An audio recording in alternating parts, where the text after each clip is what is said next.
Going. Good evening, ladies and gentlemen, to everybody who's joining us here today. Welcome to the Author's Saga, which is an online conversation that's brought to you by Pick a Book. My name is Trishma Pinto. I'll be your moderator for this conversation. Before we introduce to you our wonderful guest this evening, ladies and gentlemen, allow me, for those of you joining us for the first time, to tell you more about Pick a Book. Now, Pick a Book is a fantastic initiative that was launched with the aim of igniting the passion for reading.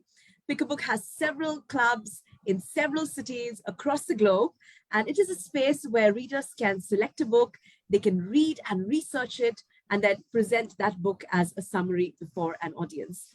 Pick a Book helps to inculcate the habit of reading, and it also helps to hone our readers' communication skills because they get plenty of practice in presenting the material that they have read. Now, our discussion today, which is called the Author's Saga, it's a Pick a Book initiative in which we speak to published authors and we discuss the key insights of their book. And through this initiative, we do hope that all of our authors can inspire our readers with their powerful message and encourage aspiring authors on their journey to publishing a book themselves. So we do hope that the thoughts and the viewpoints shared this evening with our speaker will help all of you and add great value to your reading journey. Now, before I start by introducing the guest, I'd like to encourage all of our participants on the call. You can feel free to write in your questions for the author in the Q&A box, the chat box. We are happy to welcome your questions and address your queries to our guest speaker today. So on that note, with that introduction to the Author's Saga, ladies and gentlemen, let me now introduce to you our brilliant guest this evening. We're joined by Dr. N. Ravi Vincent, and he's the author of Icicles of Insight. Dr. Ravi has been working as an assistant professor in the Department of English at Andhra University in Visakhapatnam for the past 15 years.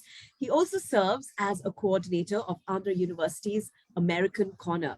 Now, Dr. Ravi has plenty of academic accomplishments to his name. These include a Master's of Art in English, a Doctor of Philosophy in English Literature, a Master's in Education, a Master's of Art in Philosophy, a Master's of Arts in History, and a Master's of Science in Psychology as well. So with such an impressive introduction and with such great credentials, I'm sure we are in for a very, very interesting conversation ahead. So on that note, let me now welcome Dr. Ravi. A warm welcome to you, Doctor. Yeah, thank you. Thank you so much, ma'am. Good evening to everyone.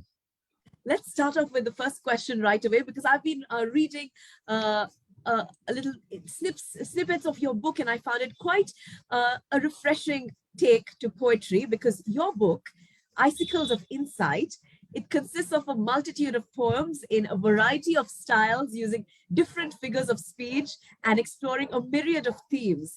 So I'd like to start off by asking you, Dr. Ravi, if you can share with us a little bit more about this book and what inspired you to write this in the first place. Yeah, ma'am. I would like to thank you so much once again for this great opportunity for me. And then I must be very, very grateful to Pick a Book Global. You know, when I met the team, I was very much impressed by their, the way they are dealing with the books and how they introduce books to people, all that. Truly, it's a great company, and I'm so glad for that. And, the question you have asked for about my book, Icicles of Insight. As we said, the book comprises many varieties of poems in that. And to start with it, I can just tell you that, there are many kinds of poems and varieties of poems in the world. And we can, right from the beginning, if you say, even in a single line also, you can write a poem. And that's known as monostitch. That's known as a monostitch. One Russian writer, very famous, and he has written that. He began it in the 20th century, in which there is only one single line. And sometimes because it is a single line, it has only single line, even the title can be included in that. So in a line, the beauty of the poetry is, in a line, you can, whatever you want to express, you can express to the people. and so that the people can be benefited. That's one kind. And second, even in the book, I think you might have seen Spencerian I quoted, and the bucolic I mentioned in the poem, in the book, and then about sonnets I quoted, ballads I quoted, I mentioned in the book, and then even other, about odes also, just I could quote in the book. Okay, monostiche I begin with, and then, there are couplets too. There are couplets like couplet 2 lines in which we can express our feeling, emotion, or any subject we would like to express in a laconic manner. We can do that. And then coming to other poems, triplets we have, and quartets we have, quintets we have, 5 lines and 4 lines, and 3 lines we have. I think you might have heard of one great writer. His name is Langston Hughes. Langston Hughes is Afro-American writer, and one of the most celebrated and most famous, reputed poets in USA. And one poem which he has written, I like most. And I would like to just tell you some lines from that poem. Only 3 lines has written, but in which he has imbued or imbibed a lot of meaning. And there is, indescribable profundity which we have to appreciate while reading it. So in that poem, 3 lines go like this. Uh, calm, cool, calm, that's 1 line. In fact, it's a word, but it's 1 line. Calm, cool, face of the river, ask me for a kiss. That's it. 3 lines, but it has become world famous. Calm, the river is very calm, and then it's very silent and cool. The face of the river, in the sense it is personified. And ask for me, kiss, in the sense, that's about a suicidal note where people get emotion and outer depression, despondency, and they are simply driven away and jump into the waters and commit suicide and end up their life without having any hope. See, in 3 lines, how beautifully he has incorporated a lot of meaning, and which, in fact, we have to, understand the style of the poems. Mostly, he asked about, my poems. In my poems, in fact, there are many themes. I think I'll, in the next question also, I would like to answer the question.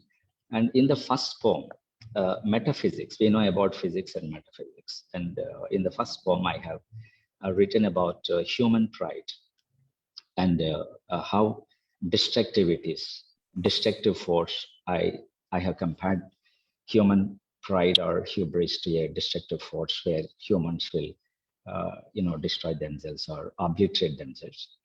And then opposite of it is humility, and where all the humans must try to put on.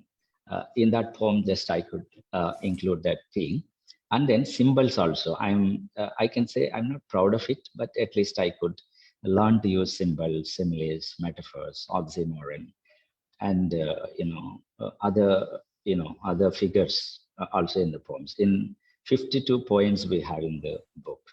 The number 52 also is the symbolic. We have 52 weeks in a year, and so for each week, I thought of writing a poem so that the people also would read a poem in a week and understand about the themes of it. So in the beginning poem, I think you must have read the titles of my poems in the content, where you find lifeless life. That's lifeless life. Oxymoron, that is lifeless life. In life, there is no life when you have pride, hubris, and arrogance, which shall lead you to destruction, where you will completely be obliterated. So the symbols that are used in this poems are potter, and then the clay. Clay bespeak or bespeaks the human beings. That's what I could mention in that poem. And then there are many themes, in fact, like in the second poem, Staff's Majesty, and the longest poem I can tell you, ma'am, like Staff's Majesty. I think most of us might have heard of Greek mythology.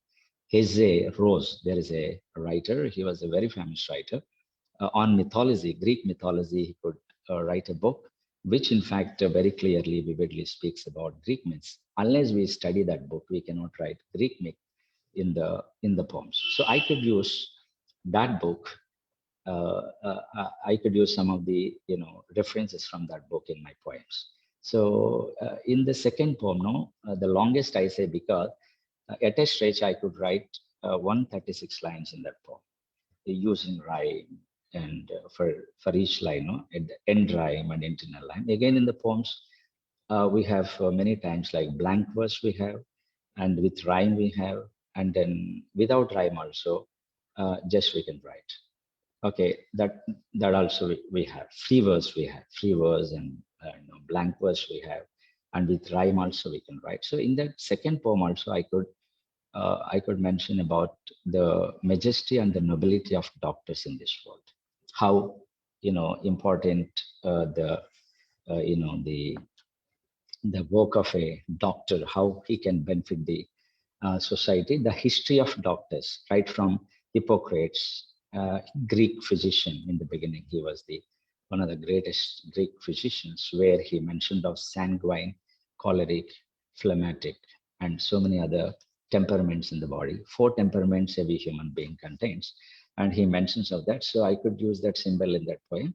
And then Asclepius, he was a Greek hero, and where you find a stick around which a snake twists, and that's a symbol where it's believed that the snake would heal the sick. So indicative, curative. That's why the doctor symbol you find a stick, and where you have a snake twisting around the stick. That's a symbol. It is a symbol of the curing, or symbol of curing sicknesses, ailments on the human bodies.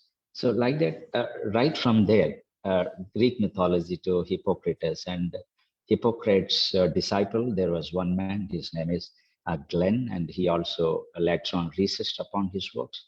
And then I came to William Harvey, and some symbols like English ivy in the sense that's a plant in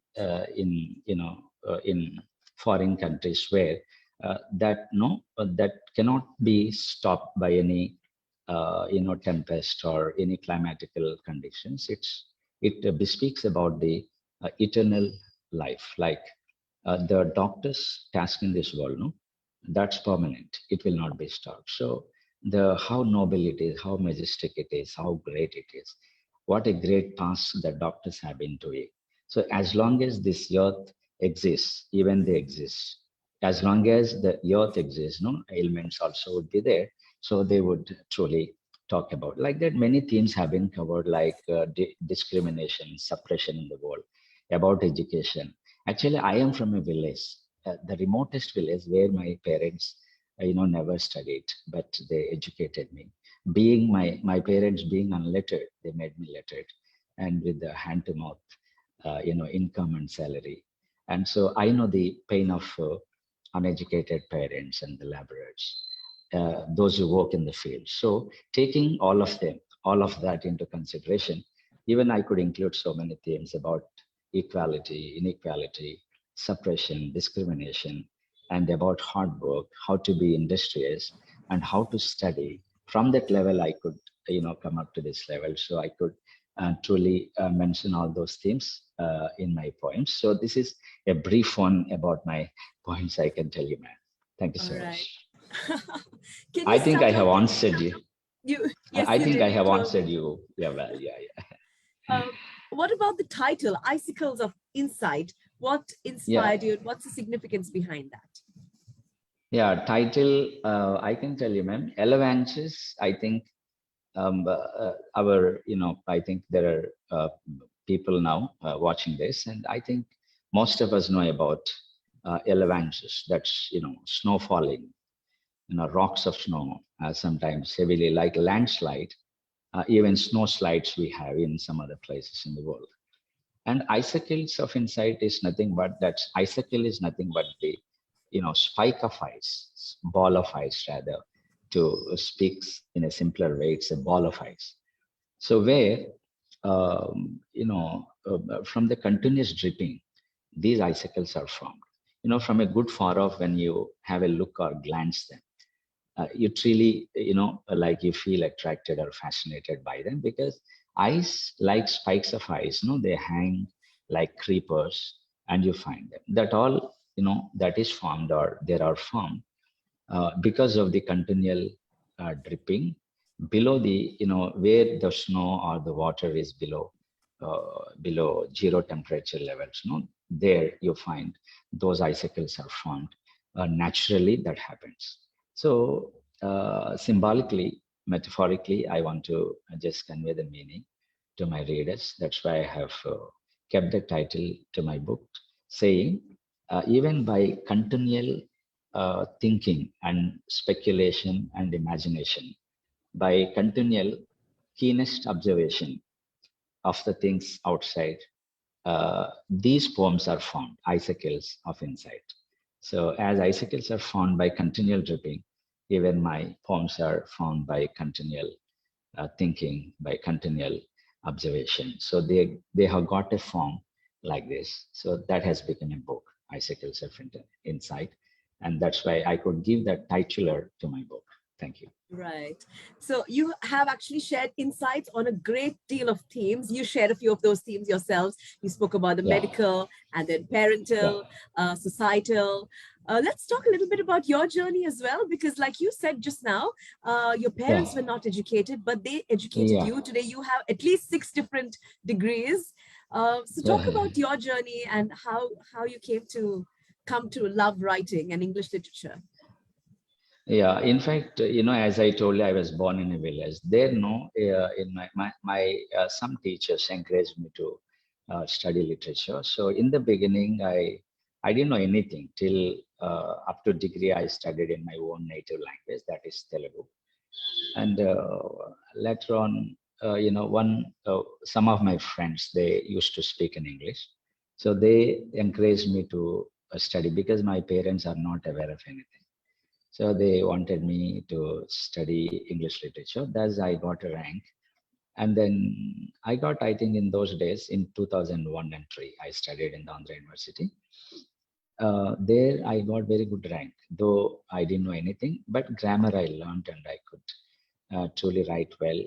And I joined here in Andhra University as a PG student. So while I was studying here, I was really, I can say, inspired by my professors. Last time, one of my professors was interviewed by Book Global. His name is Mr. Pedarasu.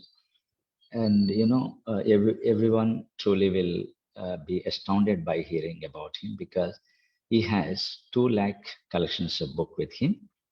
And even today, at the age of 62, no, he keeps on reading 10 hours a day. And any literature in the world you ask him, he can simply tell you, within, without any hesitation, no, he can quote the books. In my class, he used to quote more than 10 books, 20 books for one lesson. For each course, no. In the program, we have many courses. In the course, when he was teaching Paradise Lost, he used to mention, many references regarding that book. Like Paradise Lost, he taught us, and then Erepacitica by the same author, he taught us. Jeffrey Chaucer, he gave us insights of it.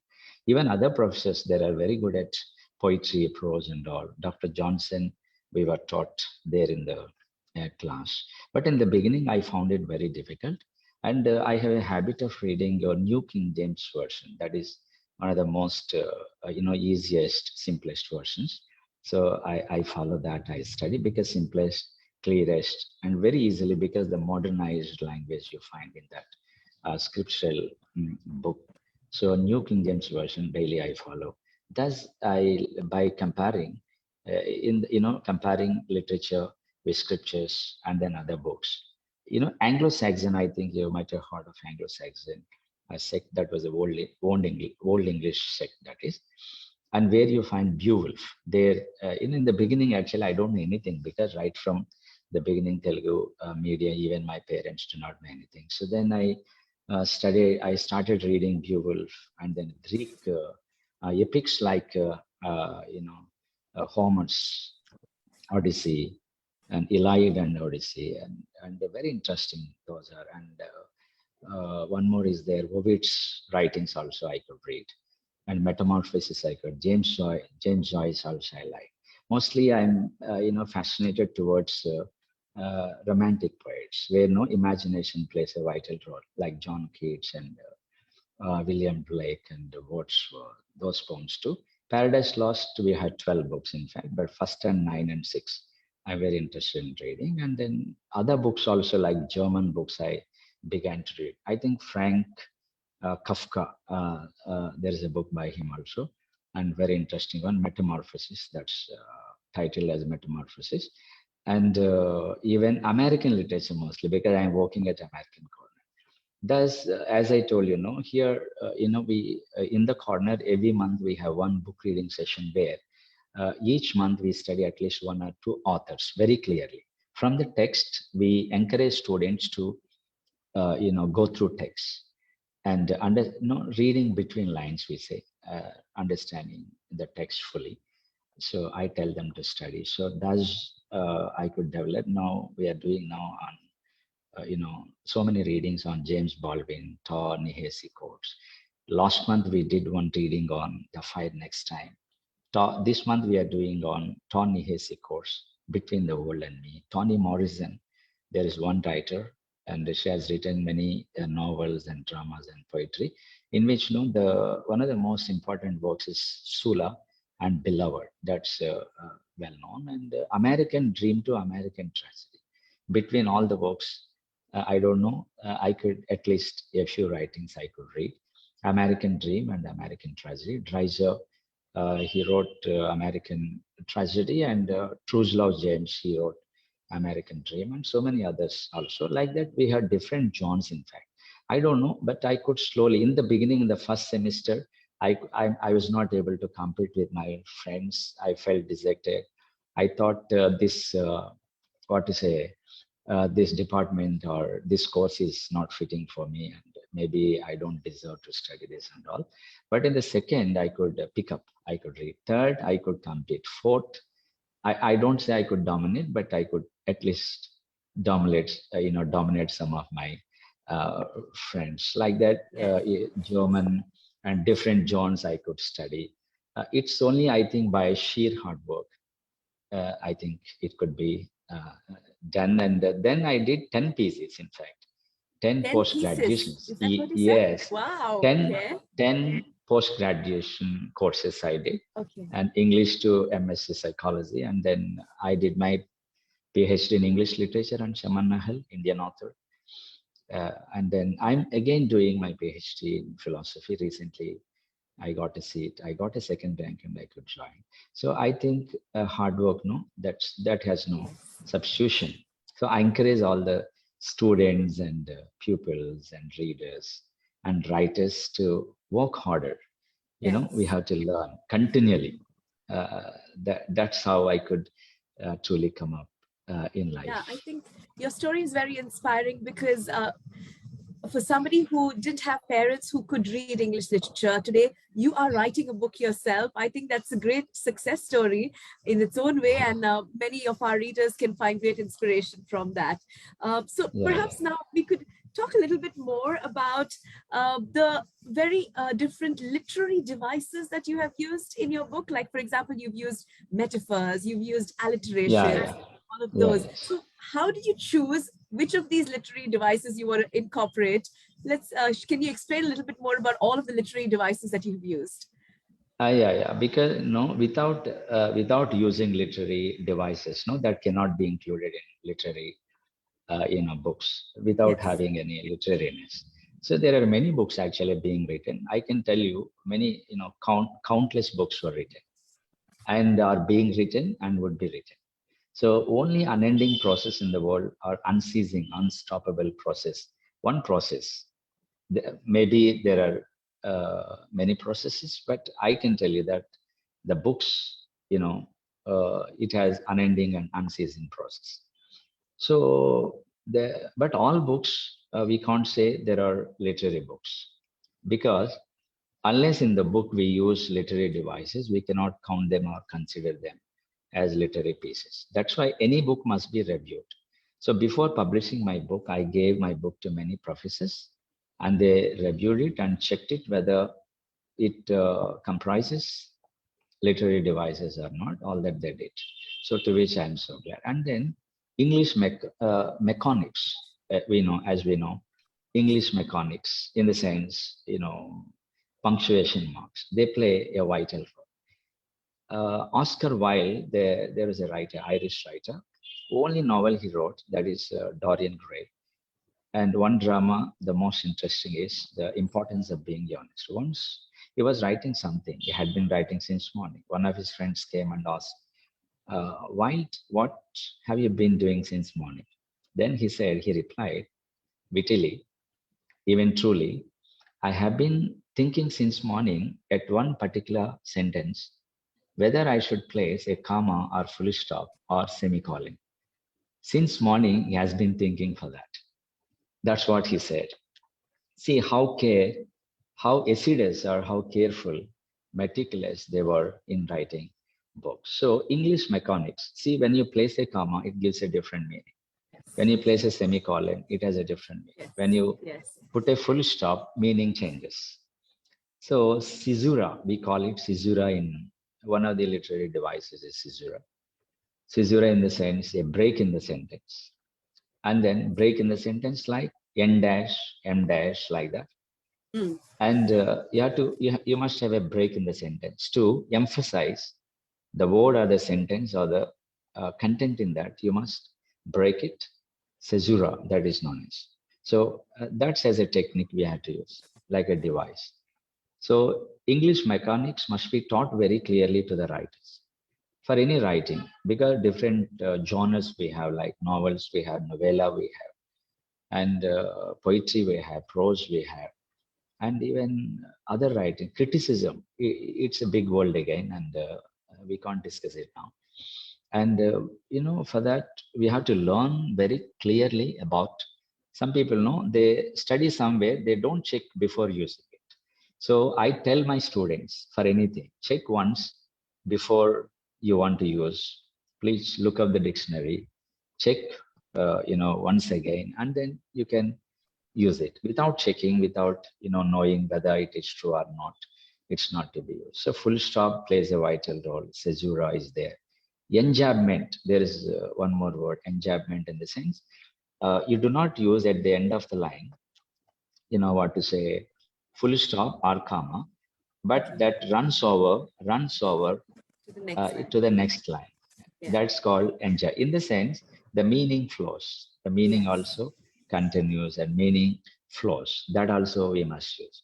And scansion, there is a word called scansion. I think it's very familiar, in fact, only for literary students of literature. They are very much acquainted with this word scansion. In the scansion, feet is very important. Metrical feet, we call them.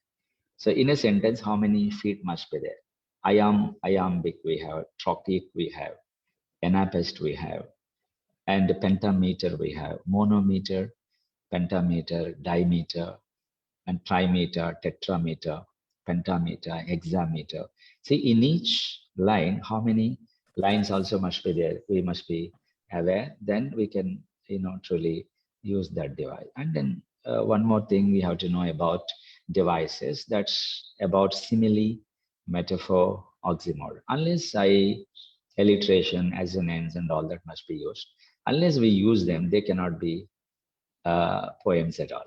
That's simply prose. So I think somebody wittily said, humorously said, anything that's left in poetry is prose. Yeah. Anything that's left in poetry is prose. Is that what? Prose. Yeah. So yes, because I suppose literary devices give it that musicality. It gives that musicality. Edge, yes, that's what exactly. Music, it's a kind of sonorous music to the heart and soul and the body. And I can tell you, it can comfort you, console you, it can heal you and cure you, because the way we tell it, that happens. So scansion must be learned. So I could learn the scansion before using. Sometimes now in my poems, you can even readers can. Later, I want to send that book to you, man. You can just share it with all. And in which sometimes snakes slithering slightly in a sprightly, scintillating atmosphere. See, that's lion, no? Yeah. In the first lines, you see all S's. Yes. And budge, bees budge, we say. I think everyone knows about she went to sea, seashells, like that, no? We call those There tongue are very, twisters, but yeah, that's of course, yeah, yeah, yeah.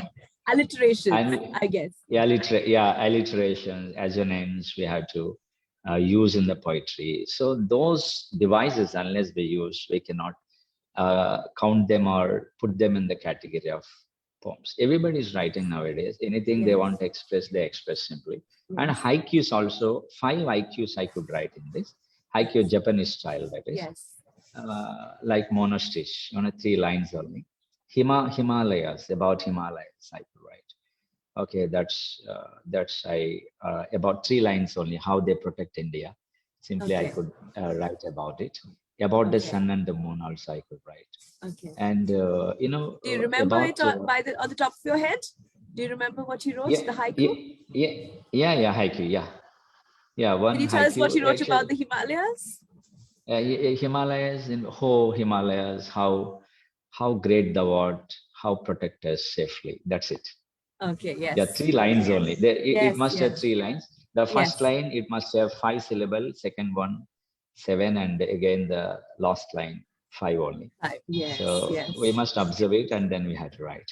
And in Thimphu also, about Thimphu, I could write one haiku. Yeah, Thimphu, that's in the capital of Bhutan. Yes. I had been there for some time, so when I was there, I could observe because Pluto in the morning is here. Pluto, so 2 Oh, wow. planets, because Okay. yeah, on the mountainous road just we travel, and I think 40,000 feet above sea level. No, we have to travel there.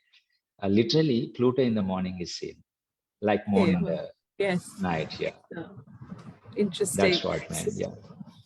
I noticed something very interesting in your preface of the book, where you mentioned Yeah. that any writing that does not benefit society cannot be good. I really Yeah. enjoyed that line, and I want to ask you, how do you think poetry can benefit society? What impact does poetry have on people?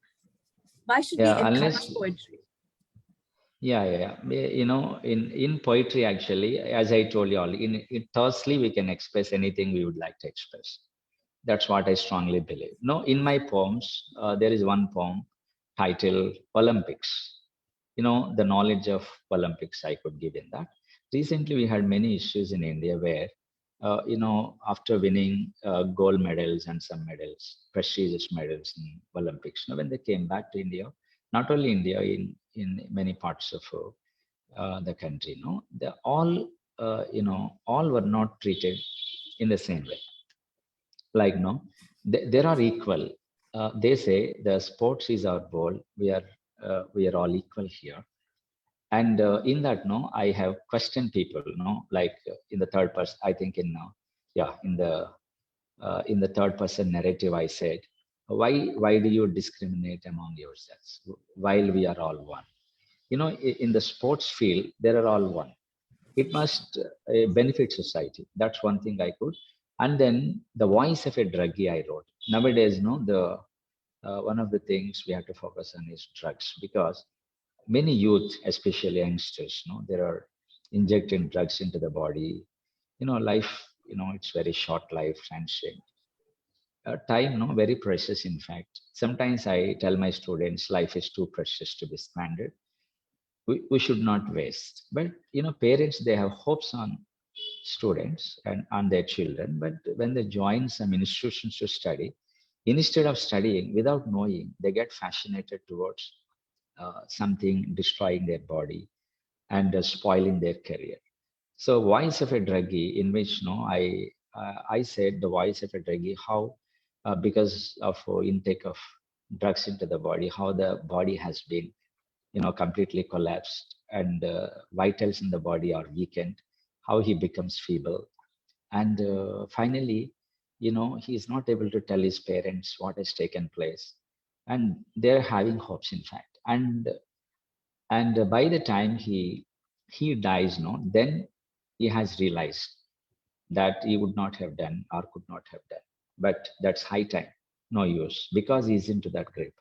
And then he calls all his friends saying, hi friends, this is my state, condition, miserable now. I am wretched, I have become. So why don't you stop taking drugs? Thus he gives a lesson to uh, you know, to his friends. One interesting thing, the last line I ended saying, even the friends did not heed his words. They did not listen to his words. They also want to enjoy because he's saying because he has enjoyed already. But how should we listen to him, or why should we listen to him? And let's also enjoy. And then let's try. Let's see what would happen. Something befell him, and let's not think that the same thing shall befall us, befall us also. So that's what they say in the last line. Yeah. Right. So you Like basically that. use What? your poetry to talk about some social issues, to shed light Yeah, on those social. things Yeah, that are not really spoken about. So poetry can help in yeah, those ways. yeah. Poetry, I can say, laconic manner, like Yes, in a brief manner, or yes, tersely yes, we can yes. tell people. No, in Yeah, prose we you can't can say speak that. volumes in just a few Yeah, words. yeah. One sentence speaks volumes. Exactly, Yes. you're right. Yeah, yeah. But whereas prose, no, we have to write pages of notes True. for that. Yeah, That's why yeah, I chosen poetry. And yeah, even about other issues also I could mention, about education too. I could write. Yeah. yeah. So as you know, Pick a Book is an educational initiative. We are encouraging people to read. Have you ever been in a Pick a Book session? Do you know how we conduct our readings? Yeah. You do? See, Okay. today we have it. I think 2 days back we had a session at American Corner. American Corner, it's very famous here in AP, in Andhra Pradesh, in our state. Yes. Okay. In Andhra University, it is, I think in the whole of India, it is the third American Corner. Okay. Yeah.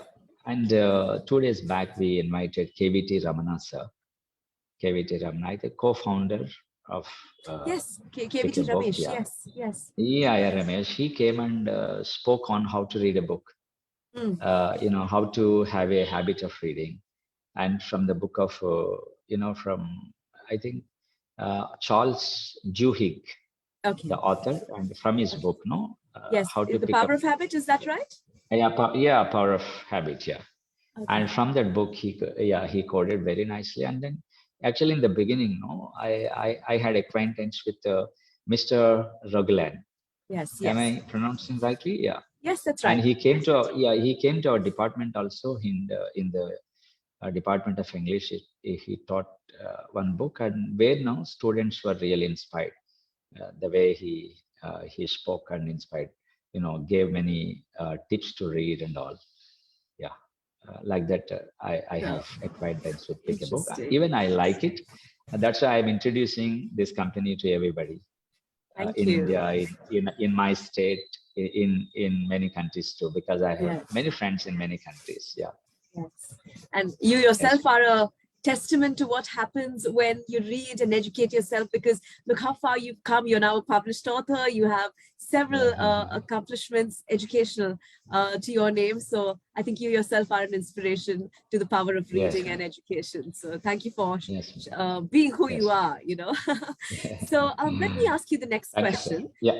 I Yes, would ma'am. like to ask you about your process of writing now.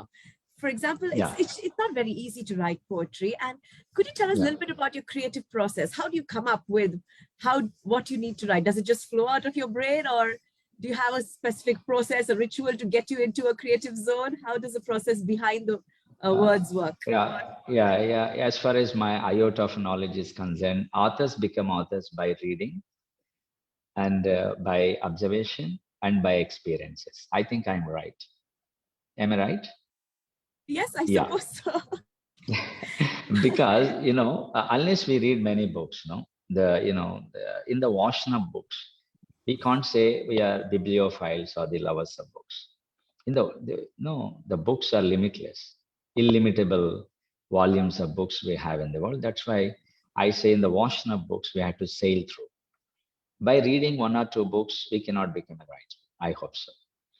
And for some, it is naturally, innately, might be some writers are gifted, but they also Any writer you take, Milton, Geoffrey Chaucer, Dr. Johnson, or any writer, Alexander Pope, and man, they all read lots of books. By reading, they could become writers. And experiences, creativity is something which we receive or which we get by only observation. I strongly believe. So we have to observe things around people, their experiences. We have to identify ourselves with them. We have to involve with them. See, a laborer is there. We have to go and just see them. And their pain we have to feel as if it's our own. Then I think we can write. I think you might have heard of Mortimer J. Adler, Mortimer J. Adler, one of the most famous writers, and How to Read a Book. It's one of his, I think, famous books, magnum opus too. He wrote that, in which he speaks about structural reading, interpretative reading, and then interpretative, structural, and analytical, critical reading. Four, methods of reading he speaks about. By reading his book also, I could know structure of reading. When I read a text, first of all, structural reading in the sense, you have to understand about the purpose of the book, why the author has written that book, behind the purpose behind it must be very clearly known for any reader. Any book, when I read, it may be a very small one. Yesterday, I was reading a book by Dr. B. Ambedkar, Waiting for Visa. I think most of us know. Only 20 pages. It comprises only 20 pages and 6 chapters. The matter in that, the matter that book contains really speaks volumes. Yesterday, I finished within only 1 hour. I could finish. So, like that, structural reading, the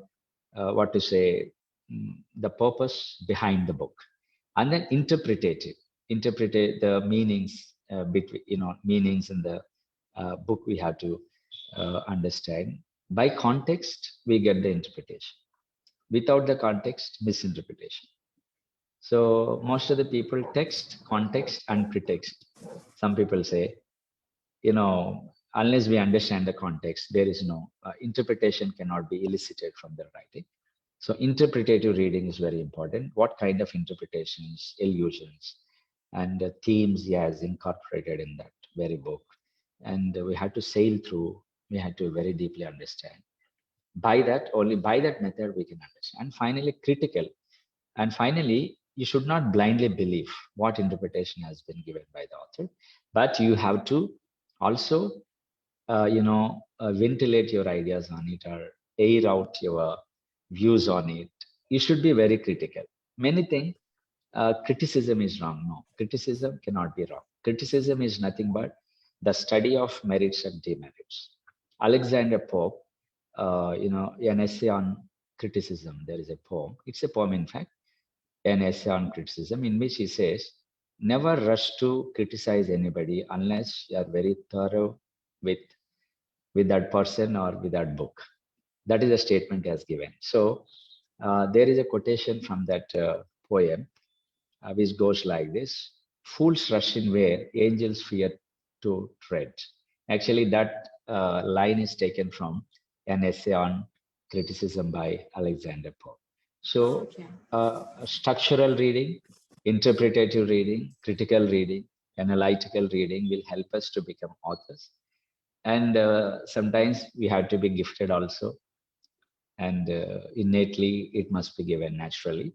But mostly by reading books, by experiences, by keen observations, I hope we shall become powerful, influential writers. Wow, thank you. That was excellent. I learned so much from that because we all read, even I read a lot, but I never knew that there were 4 different types of reading. I mean, I'm sure we're doing it unintentionally, but to know it consciously, now I will pay attention to that. So the next time I read, I'll see if I can, be analytical about it, be interpretative about it, be, what were the other 2 you said? Critical and structural. Yes, those are the 4. Yeah. Fantastic. Very nice. That's great for all of our readers to know. That's a great tip that you've shared with us. Fantastic. Yes, ma'am. Yes. So so your process is basically, so you read a lot of books, you observe, and Yeah. you analyze, and yeah, great, fantastic. Is Mostly there any? what I do, man, actually, yeah, sorry, man. Yeah, mostly what I do is when I get an idea, immediately I write it down Yeah. so that I may not forget. Humans, no, Yes. we have oblivion, forgetfulness we have, no, we forget things. So immediately, so sometimes while going by bus, travel logs too, I write travel logs, and immediately when I get an idea, even if it is midnight, immediately I get up and write it down in a book, in my diary or in a book. Then I will develop it slowly. Yeah. Fantastic. All right, that's great. Yes. Now, actually, when I look at the time, we're almost running out of time, but I have so much to ask you because it's such a fascinating area. But perhaps we'll ask you a few more questions before we Yeah, wrap yeah, up. you can, man. Yeah, yeah. All right. Very much So, interested. So happy to answer you. yes. Yeah. Okay. What were the challenges you faced when you were writing your collection, and how did you overcome those challenges? I'm sure one of them would have been finding the time to do it because you are, I'm sure, very busy with your work at Yeah, the yeah. university as well. Yeah. I teach literature, and that's Yes. one advantage for me because while teaching, no, I come across so many writings and techniques of writings and all, and that helps me because it's a challenging task. We all cannot write unless they have fascination for it, no. So passion, we need to have inordinate passion for writing, I believe. So I have a passion for writing. I wanted to write. Previously, also, I could write one book, Basic English Grammar, bilingual, for students, so that in order to benefit students, Telugu medium, because I'm from Telugu medium, my own language. So I wrote one book, that's Basic English Grammar, and then 1,001 word substitutes. One was I could write 1,001 word substitutes in a book. I also I could finish that also, and then like that I have many challenges because we need to have time. But when there is a will, no, there is a Yes. way. Yes. So my love for books, love for writing, love for literature, love for poetry, especially in particular, allowed me to write this book. I can tell you, man. Fantastic. And would you have Yeah. any advice to share to any aspiring writers who might be viewing this? They want to publish their book. What advice would you give them? For the readers, for the audience For aspiring today, writers, yeah. yeah, aspiring writers, yeah, they can become writers because no, in writing, no, anything that is undelivered can be written. you know Delivering a speech, we need to have a time, we need to have a podium, an altar, a platform like this. Even sometimes, no, there is a word called stream of consciousness, like, no, whatever is in the consciousness cannot be expressed all the time. Before the people, no, the thought process is blocked. So many ideas we have. So it's humorously said, I'm pregnant with many thoughts but unable to deliver.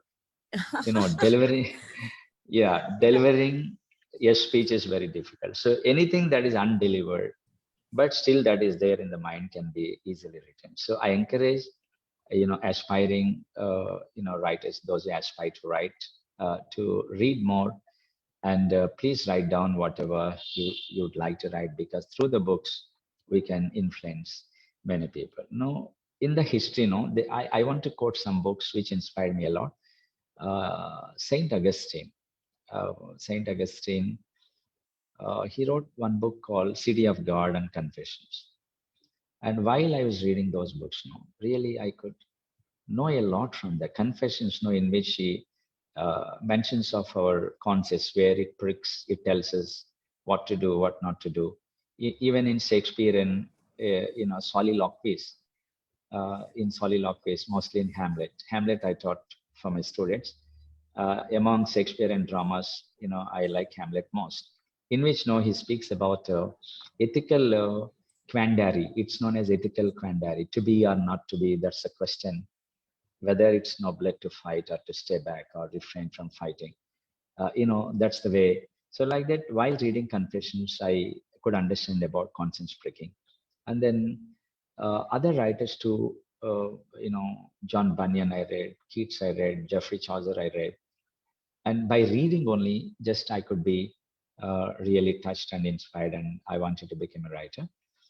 So we have to read many books, any genre you take. African writers also, we have many very interesting books in African writings. Chinua Achebe, Things Fall Yes. Apart. Yeah, and then Walt Soyinka and Congis Horace, one of the most famous ones. And Toni Morrison, I like most, Beloved and all. That's by reading And many genres. yes. No? We should not leave any genre untouched. Yes. So in writings, now we can express more. You see, I can't express everything now, but when I pen something, no, in that I can truly express anything very easily, conspicuously. That's what I believe Right. and encourage readers. Yeah. Yeah. So in a simple sentence, to all the aspiring writers, read more and read all kinds of genres. That's your tip for Yeah, them, isn't John. that? Right. Yes, yes, ma'am. Yeah. Okay, Any fantastic. genre you should not leave. Yeah, yes, ma'am. We're almost reaching the 1 hour mark, so we'll have to wrap it now. But maybe as a final question, do you have anything upcoming, any upcoming books, any projects that you're working on that you'd like to share? Yeah. I want to write one more book on, my second poetry book also is ready. It's Wow. going to be released, and I want to leave the title unnamed Okay. because before Yes. it is released, I don't want to, Yes. just Yeah. expose it. So it's going to be released soon. The title, the same actually, I want to, because in my first book, no, I mentioned of universality, like about Oman also I could mention in that. Oman, First World War, Second World War, and Indonesia, and one more country, Grateful King, one of my poems, you can go through please, ma'am, in which gratefulness of the king towards one teacher. I think you might have heard of ninth president of India, uh, Shankar Dayal Sharma, his name. He was the ninth Okay. president Yes. of India. Now, while he was a professor here in university, one of the students of Oman came and studied here. Later, he became the king of Oman. So Qaboos, Sultan Qaboos, his name. I Did was he there study in. at the Andhra University? No, he didn't study, but in Oh, okay. some, yeah. Okay. Okay. But in India, he studied. Okay. Okay. Okay. Yeah, under this professor. Oh, okay. So Shankar Dayal Sharma, he was the ninth president. And then when he became the king of Oman, no, he invited this, Shankar Dayal Sharma to Oman. And then you know what he did? According to protocol, king won't come to receive any guests, but he himself came, and with elephants and a lot of procession, pomp, fully, those elephants were fully bedecked with golden necklaces. They have a lot of gold there, mostly in Middle East. No? So like that, in a procession, even he wanted, he told his driver to go away. He himself drove him till the palace, and he honored him like that. So there, in that poem, no, I mentioned about the gratefulness of the king there in Oman. Like that, I could write about that country, how great Fantastic. it is. That's what to say, gratitude. It's about gratitude. Yes, ma'am. So that's what we Yes. can look forward to in your next book. So hopefully that Yeah, book I is want also to. out. I want to. And next, I want to write a novel too. Novel, Oh, okay. novella, and Okay. even I'm doing some translations. And this week, Okay. I could translate 5 Telugu poems into English. Okay. Those poems were written by Gurram Joshua, one of the most remarkable poems in Telugu. And so many genres, I have a lot of passion for doing that. I'll see, whether I would get time to write. But I wish I would materialize all of that soon, man. Yeah. Fantastic. So we hope you get your work published soon, and maybe we can have an opportunity to interview you on your next work as well. Yeah, even I wish PK Book Global become a global publisher also, so that I would easily find a publisher to for my books to be published, I think. Yeah. I don't think we currently publish a book, but thanks for the idea. We're mostly into encouraging people to read from a variety of publishers. But yes, thank you very much for your good wishes towards Pick a Book.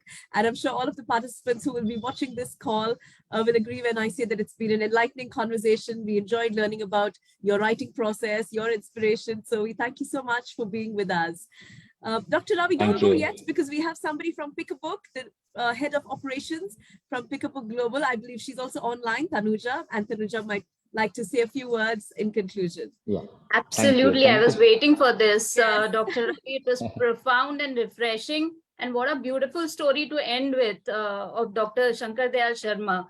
So we have the same gratitude and thankfulness for you for the time that you have given us today. Thank you. Thank you so much. And don't you think so, Trishma, it took us to the days we felt more like a student listening to our favorite teacher or professor, because I think after very long, I heard about ballads, sonnets, about John Keats, to John Milton, Paradise Lost, Paradise Gained. I mean, soliloquy about Shakespeare. I can go on and on.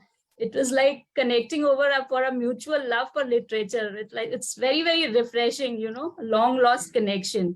Thank you so much, Dr. Ravi, for it. We don't have time, otherwise we would have like this conversation going on and on. Yes, thank you so much. So I am here in Vizag. I'll definitely come and see you. And thank you once again. Thank you. Most welcome, ma'am. And thank you so much once again. I'm very grateful. Thank you so much. Thank you so much. Yeah. So we have this shared love for reading, as he said. So American Corner and Pick a Book. So we'll take reading to the next level. Thank you so much, Dr. Ravi. Thank you. Thank you, Tanuja. And thank you to everybody who joined us. This brings us to the end of this segment of the Author's Saga, an online conversation that's brought to you by Pick a Book. And I hope you all leave inspired to be able to read further and to continue to update and educate yourself so that you can keep growing and keep winning. So with that, ladies and gentlemen, thank you so much for joining us. Thank you, Dr. Ravi. Thank you, Tanuja. And I hope to see all of you on next session. Yes, thank you. Thank you so much. Thank you, Dr. Ravi.